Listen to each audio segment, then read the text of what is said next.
ॐ नमो भगवते वासुदेवाय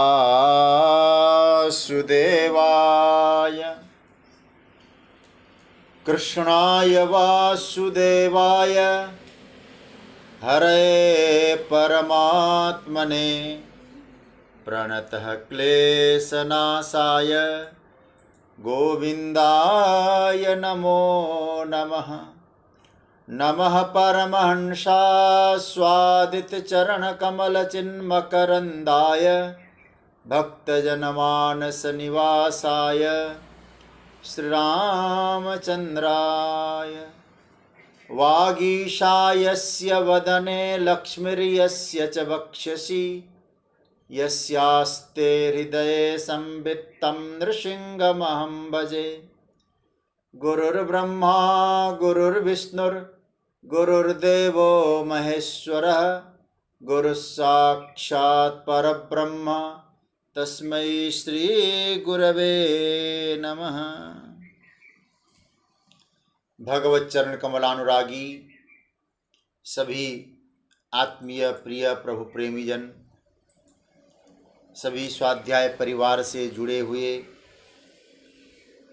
जिज्ञासु प्रभु प्रेमीजन, आप सभी को मेरा प्रणाम, वंदन, राधे राधे, जय सिया राम। भगवान की मंगलमय कृपा, उसका हम लोग अनुभव कर रहे हैं।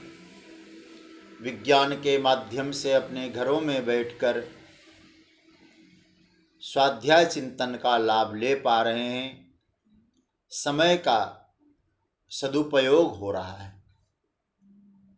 हम लोग प्रभु कृपा की अनुभूति करते हुए श्रीमद् भगवत गीता के 11वां अध्याय, जिसको विश्वरूप दर्शन योग कहा है, उस पर हम लोग चिंतन कर रहे हैं। हम लोगों ने अर्जुन के जो भगवान के लिए भगवान का विश्वरूप देखकर अर्जुन ने अपना भाव व्यक्त किया, उस अर्जुन के भाव के साथ हम लोग भी यात्रा करते हुए 30 श्लोक तक हम पहुंच चुके हैं। अब जब अर्जुन ने भगवान का उग्र रूप देखा, विराट रूप देखा, सब कुछ परमात्मा के मुख में, प्रदीप्त मुख में प्रवेश होते हुए देखा, अनेक सूर्य देखा, अनेक चंद्रमा देखा, हर प्रकार का रौद्र रूप देखा, विभत्स रूप देखा, भयानक रूप देखा, श्रृंगार रूप देखा। मतलब सभी रस परमात्मा में मौजूद है। उन सभी रसों का जब दर्शन किया तो अर्जुन को ये लगने लगा ये कौन है।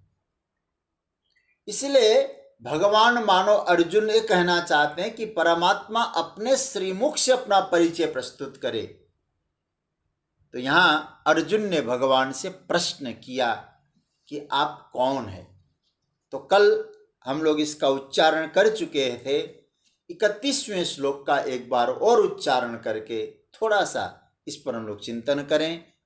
31वां श्लोक अर्जुन कह रहे हैं, भगवान का उग्र रूप देखकर अर्जुन के मन में क्या भाव, उसका हम लोग दर्शन करते हैं। आख्याहि मे को भवानुग्र रूपो नमोस्तु ते देववर प्रसीद विज्ञातुमिच्छामि भवन्तमाद्यं न हि प्रजानामि तव प्रवृत्तिम्। अर्जुन कह रहे हैं, मैं आख्या ही उग्र रूपा भवान कह ते नमः अस्तु देववरः प्रसीद आद्यम भवंत भवंतम ज्ञातुम विज्ञातुम इच्छामि ही तवः प्रवृत्तिम न जानामि। अर्जुन ने कहा कि प्रभु आप मुझे बताइए कि ऐसे उग्र रूप वाले आप कौन हैं। ते नमः अस्तु, मेरा आपको नमस्कार है।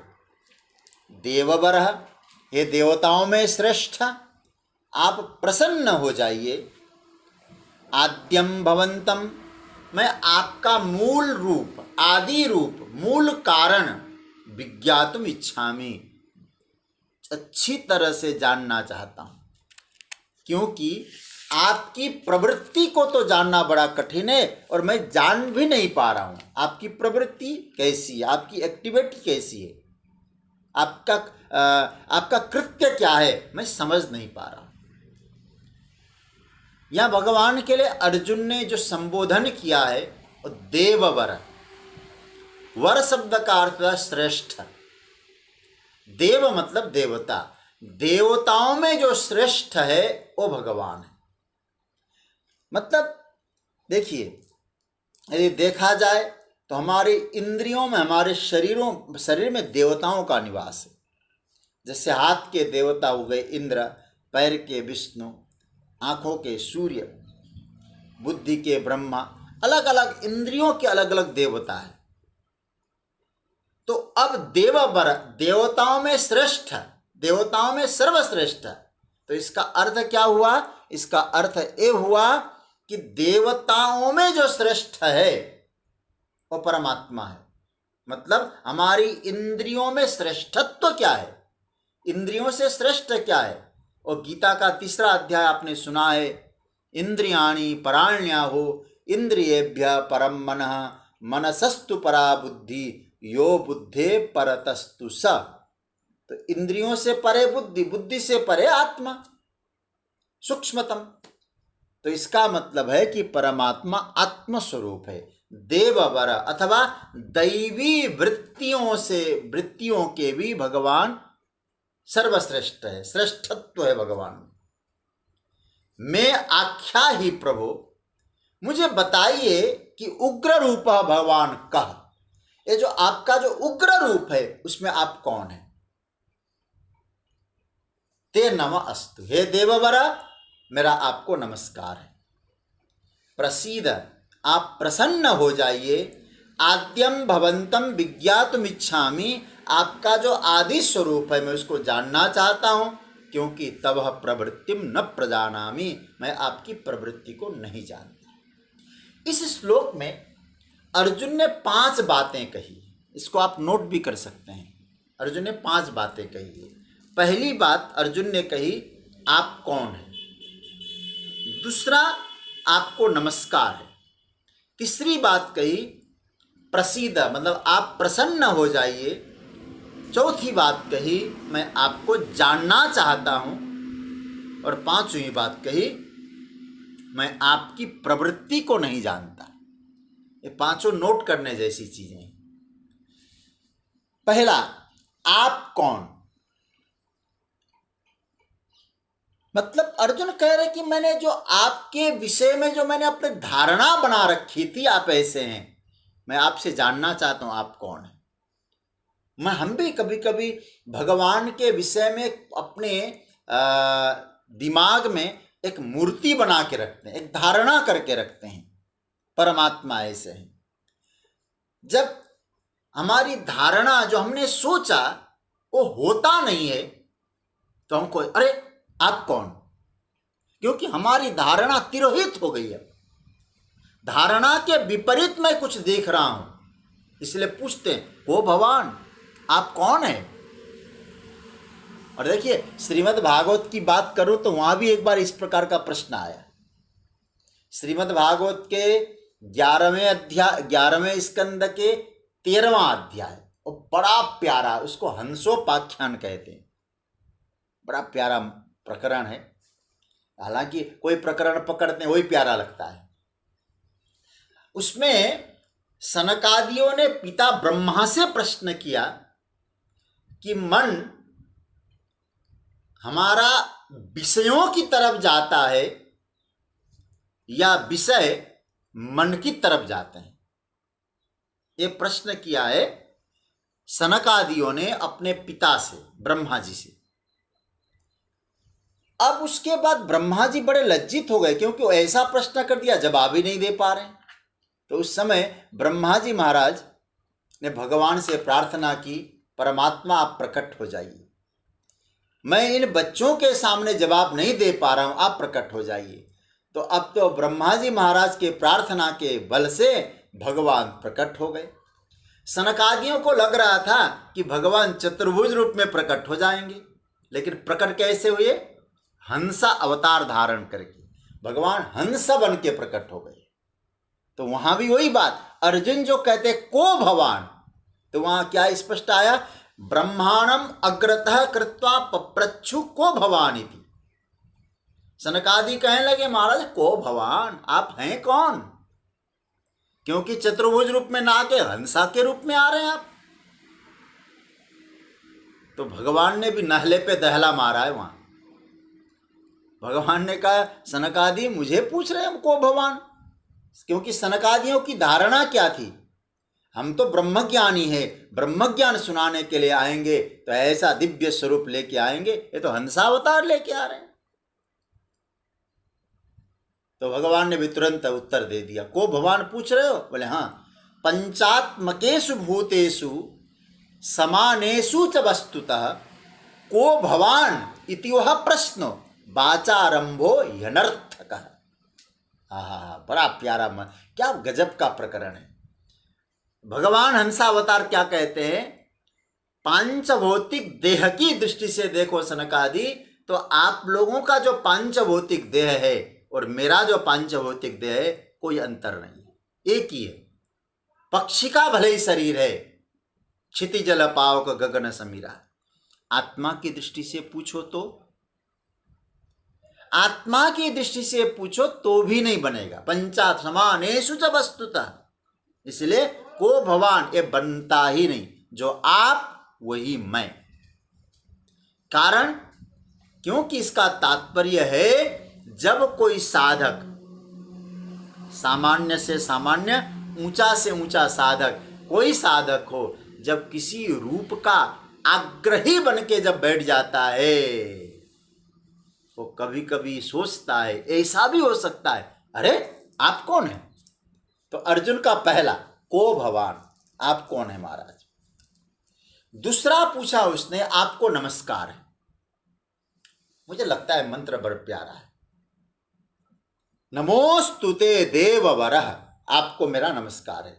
इसका अर्थ यह है, अर्जुन कहते हैं कि आप कौन है, मैं पूछ तो रहा हूं, लेकिन आपको तब जान पाऊंगा जब आपकी शरणागति स्वीकार करूंगा। इसलिए नमस्कार का अर्थ होता है शरणागति। इसका मतलब है परमात्मा की शरणागति के बिना परमात्मा को जाना नहीं जा सकता, और चाहे कोई भी क्यों न हो। याद रखिएगा, भगवान की माता को भी शरणागति लेनी पड़ती है जी। देवहूति कहती है तम त्वागताहम शरणम शरण्यम, तृतीय स्कंद में भागवत में, मैं आपकी शरणागति हूं, शरणागत में हूं। तब कपिल भगवान मां को उपदेश करते हैं। अर्जुन उनका दोस्त है, प्यारा मित्र, अर्जुन को भी कहना पड़ता है शिष्यस्ते हम साधि माम त्वम प्रपन्नम। को भगवान भी कहें और शरणागति भी न लें तो नहीं बनेगा। इसलिए को भगवान नमोस्तुते। तीसरी बात अर्जुन ने कही, प्रसीद, आप प्रसन्न हो जाइए। जीवन का चरम लक्ष्य क्या है?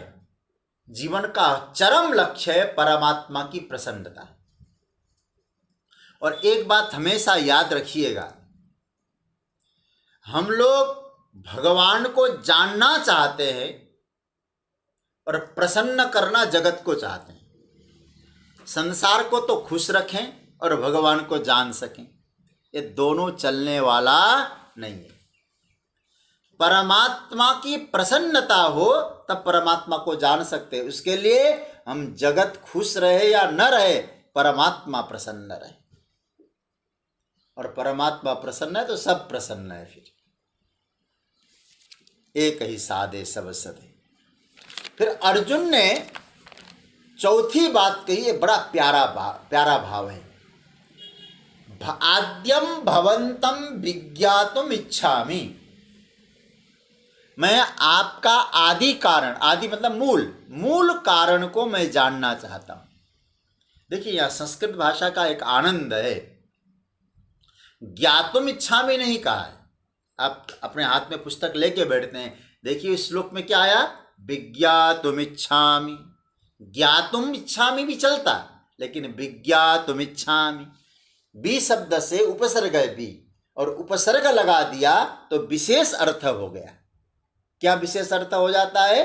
देखिए ज्ञातुम इच्छामि, जानना चाहता हूं। भगवान ने कहा मैं तो तेरा मित्र हूं, तेरा साला हूं मैं, तू मेरा बुआ का लड़का है, जान तो लिया यही तो है। लेकिन नहीं, अर्जुन कहते ज्ञातुम नहीं विज्ञातुम इच्छामि, विशेषेण ज्ञातुम इच्छामि, अच्छी तरह से जानना चाहता हूं। इसको वेदांत की दृष्टि से विचार करें, ज्ञातुम और विज्ञातुम में क्या अंतर है? देखिए आपने कुल्हड़ को जाना, आपने घड़े को जाना, आपने सुराही को जाना, तो ज्ञातुम इच्छामि हो गया। लेकिन आपने मिट्टी को जाना तो विज्ञातुम इच्छामि, क्योंकि मिट्टी को जानने के बाद कुल्हड़, सुराही और घड़े को जानने की आवश्यकता नहीं रही, क्योंकि आपकी दृष्टि क्या कहेगी, इसमें मिट्टी ही है। अर्जुन कहते महाराज यदि मैं केवल आपका एक रूप जानता तो क्या होता? बोले यही है कन्हैया। कभी तो आप उग्र बन जाते हैं, कभी सौम्य बन जाते हैं, कभी विभत्स रूप लेके आते हैं, कभी भयानक रूप लेके आते हैं। ये आकार अलग अलग है, तत्वतः एक है। मिट्टी तो एक है, उसके द्वारा बनाए गए आकार अलग अलग है। सुवर्ण एक है, उसके बनाए गए जो आभूषण है वो अलग अलग है। इसलिए अर्जुन यहां कह रहे हैं विज्ञातुम तत्वेन ज्ञातुम इच्छामि, विशेषण ज्ञातुम इच्छामि, मैं अच्छी तरह से आपको जानना चाहता हूं, मतलब तत्व से जानना चाहता हूं। और याद रखना, यदि तत्व से जान गए तो परमात्मा हर तत्व में नजर आएगा, क्योंकि कोई तत्व उससे पृथक नहीं है। तत्व का अर्थ ही होता है एन बिना यत अनुपपन्नम तत्तस्य तत्वम। तत्व का अर्थ ही होता है कि उसके बिना दूसरे की कल्पना नहीं हो सकती। जैसे सुवर्ण के बिना आभूषण की कल्पना नहीं है, मिट्टी के बिना घड़े इत्यादि की कल्पना नहीं है, तो मिट्टी का तत्व क्या हुआ, घड़े का तत्व क्या हुआ, मिट्टी, आभूषण का तत्व क्या हुआ, सुवर्ण। तो क्या कहते हैं अर्जुन, विज्ञातुम इच्छामि। यदि वो तत्व को जान लिया तो चाहे आपका सौम्य रूप होगा, चाहे उग्र रूप होगा, कोई दिक्कत नहीं है, कोई भय वाली बात नहीं है, सब में वही परमात्मा का दर्शन हो जाएगा।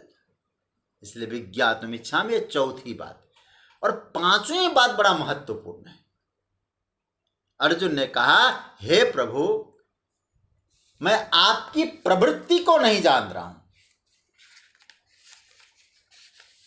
क्या कहा, नहीं प्रजानामि तब प्रवृत्तिम। प्रवृत्ति मतलब एक्टिविटी, मतलब कर्म। भगवान के कर्मों को, भगवान की लीला को मैं नहीं जान पा रहा हूं। आप करना क्या चाहते हैं, क्या करना चाहते हैं और मुझसे क्या करवाना चाहते हैं, मैं नहीं जानता हूं। क्यों? पहली बात तो है, परमात्मा की जो प्रवृत्ति होती है ना, वो श्रेष्ठतम होती है और सर्व कल्याण की भावना से होती है। इसलिए उसके द्वारा जो प्रवृत्ति होती है वो कल्याणकारी होने के कारण हर कोई जान नहीं पाता है। जैसे एक डॉक्टर ऑपरेशन करता है तो किसी को दर्द हो रहा है, लेकिन क्या चाह रहा है, उसका कल्याण। मैं बार बार इस चौपाई को दोहराता हूं। भगवान राघवेंद्र सरकार भी अंगद से कहते, अंगद जाओ, रावण का अहित नहीं होना चाहिए। ये प्रवृत्ति जरा देखिए, जो शत्रु के भी कल्याण के बारे में सोचते हैं। इसलिए हे भगवान, मेरे द्वारा आप क्या करवाना चाहते हैं, आप क्या कर रहे हैं, ये आपकी जो प्रवृत्ति है, आपकी जो एक्टिविटी है, मैं बिल्कुल नहीं जान रहा हूं। ये 5 बातें अर्जुन ने कही। सज्जनों, एक बात याद रखना, व्यक्ति की जो पहचान है ना, उसकी प्रवृत्ति से होती है। कार्य ऐसा हो कि व्यक्ति की पहचान बने। अर्जुन कहते हैं, अभी तक जो मैंने आपकी प्रवृत्ति देखी है ना सरकार, आपके साथ रहने का मौका मिला, आपके साथ भोजन करने का मौका मिला, आपके साथ शयन करने का मौका मिला। और अर्जुन बात में कहेंगे उस बात को इसी अध्याय में, यच्चाभासार्थमसत्कृतोषि विहार शय्या सनभोजनेषु। उस प्रवृत्ति को मैं जानता हूं, कभी हंसी ठिठोली आपके साथ होती रही, मैं देखता हूं आपकी प्रवृत्ति को, जानता हूं। लेकिन जो आज यहां आपने जो प्रवृत्ति दिखाई है विश्व रूप में, महाराज मैं अचंभित हो रहा हूं। इसलिए समझ नहीं पा रहा हूं, जो मेरे साथ हंसी ठिठोली करने वाला जो कन्हैया है, ये लाडला प्यारा संबंध से मेरा साला, वो ऐसा विकराल रूप लेके बैठ जाता है, सारे के सारे उसमें प्रवेश कर रहे हैं विकराल मुख में। तो महाराज ये प्रवृत्ति मैं समझ नहीं पा रहा हूं आपकी, आप क्या करना चाहते हैं इससे। इसलिए मैं आपसे पूछता हूं, आपको भगवान। गीता चिंतकों ने एक बात कही है इसमें, ये कहा, जीव का हमारा स्वभाव होता है कि हम परमात्मा को जानना तो चाहते हैं, लेकिन परमात्मा की प्रवृत्ति से बचना भी चाहते हैं। बहुत ध्यान से सुनिएगा बात को सज्जनों। देखा जाए तो सारा जगत परमात्मा की लीला है कि नहीं है। लोकवत्तु लीला कैवल्यम।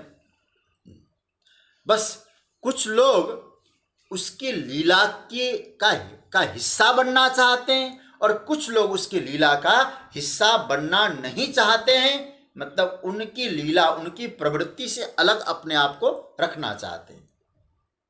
और मैं केवल एक आपको उदाहरण के आधार पे कहूँ, एक चिंतन के आधार पे कहूँ, धार्मिक दृष्टिकोण से भी देखें, धर्म के क्षेत्र में भी आप देखेंगे कुछ लोग अपने जीवन की प्रवृत्ति से भागते। जिम्मेवारियां पूरी हो, आप भजन करें, जिम्मेवारियां पूरी हो, आप बिल्कुल निवृत्त बने ही बने। जिम्मेवारियां लेकर आप निवृत्ति परायण नहीं हो सकते, और जीवन से भागते हुए दिखाई दे रहे हैं, संसार के प्रवाह से दूर भागते हुए दिखाई दे रहे हैं, संसार को छोड़ते हुए दिखाई दे रहे हैं। और ऐसे लोगों को हम लोग क्या कहते हैं? बड़े धार्मिक हैं। हम लोग घर में रहते, जो घर द्वार छोड़ दिए, हमारी दृष्टि से वो धार्मिक हो गए। जीवन की सहजता में जो प्रवृत्तियां होती है, उन्हें न करें और दूर भाग जाएं, उनको हम लोग धार्मिकता का तमगा पहना देते हैं।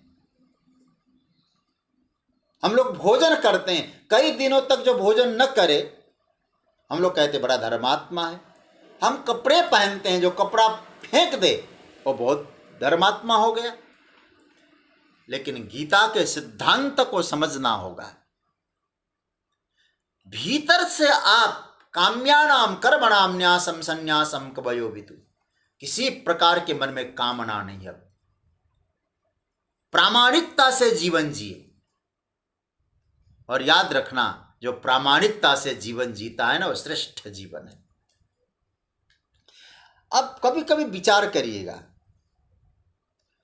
मनुष्य की जो प्रवृत्ति है ना, हम लोग ठीक है, कर्म करना है, धनार्जन करना हम लोग करते हैं, और जो हमसे थोड़ा अलग लीक से हट के दिखाई देते हैं, जो नहीं करता है, बोले अरे भैया बहुत अच्छे व्यक्ति है, महात्मा है जी, संत है जी। और हमारी वृत्ति क्या हो रही है? परमात्मा को तो चाहते हैं, लेकिन परमात्मा की जो प्रवृत्ति है उसको स्वीकार नहीं कर रहे। यह नहीं चलने वाला है। धर्म का मतलब नकारात्मक नहीं है, धर्म का मतलब पलायन नहीं है। धर्म का अर्थ है आप जहां हैं, जैसे हैं, बिल्कुल परमात्मा की कृपा की अनुभूति करते हुए जो आपके ऊपर उत्तरदायित्व उसको पूरा करें और नित्य भजन करें, परमात्मा से जुड़ें और चिंतन करते रहें। सबकी यात्रा है, हमको भी नदी के प्रवाह की तरह समुद्र में जाना है। और एक बात आप समझ लेना, मैं इस प्रवृत्ति की बात को यहाँ इसलिए उठा रहा हूं, जैसे हमारा जीवन का जो प्रवाह है उसी तरह से प्रवाह का एक हिस्सा गतिमान है। पर प्रवाह मतलब गतिमान है, जीवन भी गतिमान है। तो परिणाम क्या होगा? जीवन जब गतिमान होता है और गतिमान का हिस्सा बनता क्या है? मृत्यु। उसका भी स्वीकार है। प्रवृत्ति का मतलब क्या है? यदि जन्म प्रवृत्ति है तो मृत्यु भी प्रवृत्ति है। अब आप कहोगे हमको जन्म तो चाहिए, मृत्यु नहीं चाहिए। अर्जुन यही तो बात हम हमारे माध्यम से मानो कहे, नहीं प्रजानामि तव प्रवृत्ति। प्रभु हमें समझ में नहीं आ रहा है यह बात कि आप लोगों को क्यों मार रहे हैं, आपकी प्रवृत्ति क्या है इसमें, मुझसे क्यों घोर युद्ध में लगा रहे हैं। मैं इतना ही कहूं, भगवान यदि मार रहे आपको लगता है तो उसका अधिकार क्या है? यदि किसी माँ ने स्कूल में भेजा है अच्छे कपड़े पहन के, माँ को अधिकार है कि स्कूल से वापस बुला के कपड़े चेंज कराने का। जो जन्म देकर इस संसार में भेजता है वो वापस हमको कैसे बुला सकता है अपने पास? आप थोड़ा सोचिएगा। रहने दीजिए ना हमको यहीं 100 साल, 500 साल, 1000 साल, हाँ, चलते ही चले जाएं, क्या भूख मिट जाएगी? तो यह जो प्रवृत्ति है, यह ईश्वर की प्रवृत्ति है, उसको न जानामि हम नहीं समझते, लेकिन उसकी जो प्रवृत्ति है हमारे कल्याण के लिए। अर्जुन कह रहे महाराज ऐसी प्रवृत्ति आप कर रहे हैं, आप हैं कौन? और मुझे लगता है सज्जनों, ये जो श्लोक है ना, ये बड़ा बड़ा बहुत ही महत्वपूर्ण है।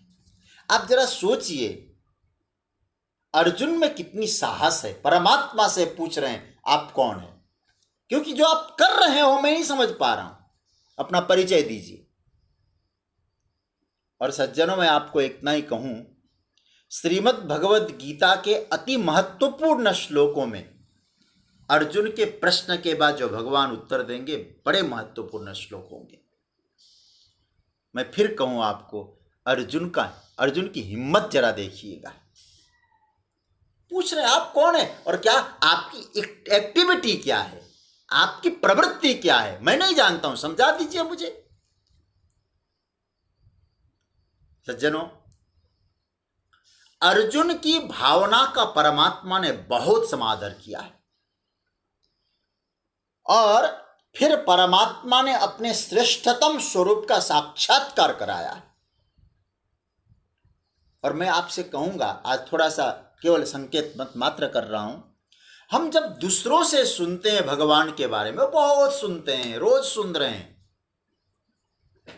परमात्मा ऐसा है, परमात्मा ये करते हैं, हम भगवान के बारे में बहुत सुन रहे हैं। लेकिन सज्जनों, मैं आपको एक निवेदन करना चाहूंगा, यहां पर गीता के 11वें अध्याय के ये धन्य धन्य क्षण हमारे जीवन में आ रहे हैं। ऐसे धन्य क्षण आना मुश्किल है। कैसे धन्य क्षण? परमात्मा स्वयं अपना परिचय दे रहे हैं, मैं कौन हूं। परमात्मा अपने बारे में स्वयं बता रहे हैं। और क्या बता रहे हैं? मैं कौन हूं, मेरी प्रवृत्ति क्या है। ये आपको एक बात मैं स्पष्ट कह दूं, ऐसे धन्य क्षण गीता में कभी कभी मिलते हैं। और मैं आपसे जो श्री भगवान वाच से वाच में 32, 33, 34 ये जो 3 श्लोक है, ये बहुत बहुत बहुत ही सुंदर, बड़े महत्वपूर्ण, बहुत मूल्यवान है। मैं केवल इतना ही कहूंगा कि जो परमात्मा अपना परिचय दे रहा हो, अपनी एक्टिविटी के बारे में बता रहा हो, तुम्हारे लिए मैं कौन हूं, ये सुन लो अर्जुन। मैं क्या करता हूं और मैं तुम्हारे लिए क्या कर सकता हूं, मैं तो क्या बताऊं। मैं चाहूंगा हम लोग सोमवार को पुनः मिलेंगे ना, तो ये तीनों श्लोक आप बिल्कुल पढ़ के आइएगा एक बार, मूल श्लोक एक एक शब्द अच्छी तरह समझ के पढ़ के आइएगा, फिर हम पढ़ाएंगे इसको। तो अब जो है मैं इतना ही कहूँगा, वो धन्य क्षण आप अपने हाथ से न जाने दें। आप भी सुनिएगा, परमात्मा अपना परिचय दे रहे हैं, क्या हूँ मैं, मेरी प्रवृत्ति क्या है, मैं करता क्या हूँ, तुम्हारे लिए परमात्मा क्या कर सकते हैं, ये सब चर्चा ठाकुर जी करेंगे। स्वयं सुनिएगा और दूसरे को प्रेरित करिएगा, और प्रेरणादायक है सब। और आज तो नहीं बन पाएगा, और हम लोग सोमवार से परमात्मा की दिव्य वाणी का रसास्वादन करेंगे। सज्जनों, आज की चर्चा को मैं विराम दे रहा हूँ।